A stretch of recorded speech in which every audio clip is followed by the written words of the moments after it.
Students life के ये 4 बड़ी मिस्टेक बताने वाला हूँ जो उनका कैरियर खत्म करके रख देती है। और अगर ये 4 मिस्टेक्स तुम्हें है तो इन्हें बर्बाद कर दो, वरना ये तुम्हें बर्बाद कर देंगे। और ये जो गलतियां है ये तुम्हें एक दिन में तो नहीं, लेकिन एक दिन जरूर खत्म कर देगी, धीरे धीरे कर। तो पहली आदत है प्रोकास्टिंग, जिसे तुम प्यार से बोलते हो कि कल से करेंगे। और ये वही कल है जो स्टूडेंट्स की लाइफ को एकदम स्लो पॉइजनिंग की तरह धीरे धीरे करके पूरा बर्बाद करके रख देते हैं। तो देखो इसका आखिरकार सॉल्यूशन क्या है। एक बुक को पूरा मत पढ़ो, उसको धीरे धीरे पढ़ो। हर एक सब्जेक्ट को इक्वल टाइम दो पढ़ने के लिए, और एक फिक्स रूटीन बना के पढ़ो कि इस टाइम पे मुझे ये पढ़ना है। क्योंकि जब तुम एक साथ बहुत सारा काम करने लगते हो तो तुम्हारे दिमाग को डर लगने लगता है कि मुझसे नहीं होगा, और यही वो कह देता है कि कल से करेंगे, और वो कल कभी आता ही नहीं है। दूसरा है lack of knowledge of time. देखो काफी सारे स्टूडेंट्स को पता ही नहीं होता है कि उन्हें कब क्या सब्जेक्ट पढ़ना है, कब क्या बाद में पढ़ना है, और कब क्या करना है। उनको टाइम मैनेजमेंट का पता ही नहीं होता है, इसलिए तुमको टाइम मैनेज करना आना चाहिए। तुम्हें कब कौन सी एक्टिविटी करनी है, कब पढ़ाई करनी है, कब खाना, ये सब तुम्हें लिख के और तुम्हें समझना पड़ेगा। और शायद ये भी एक वजह हो सकती है कि लैक ऑफ टाइम मैनेजमेंट के कारण बहुत सारे स्टूडेंट्स के नोट्स पेंडिंग रह जाते हैं। तीसरा है लैक ऑफ डिसिप्लिन। देखो बहुत सारे स्टूडेंट्स का डिसिप्लिन मेंटेन ना करने के समय उन्हें एग्जाम में प्रॉब्लम होती है। उनको नोट्स ही नहीं मिलते, उनको क्वेश्चंस के आंसर ही नहीं पता। इसलिए कभी भी ट्राई करो तुम्हारे नोट्स हमेशा क्लियर हो, तुम रेगुलरली होमवर्क दो, असाइनमेंट दो,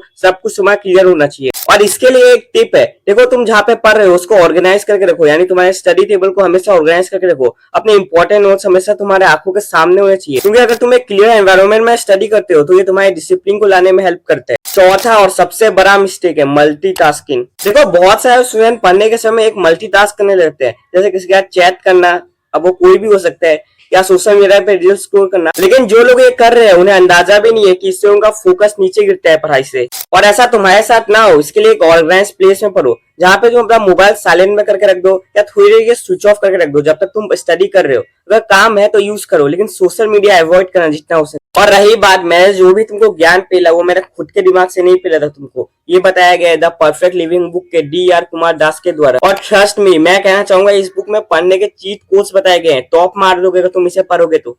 बाकी आज के लिए इतना ही। जय हिंद, जय भारत।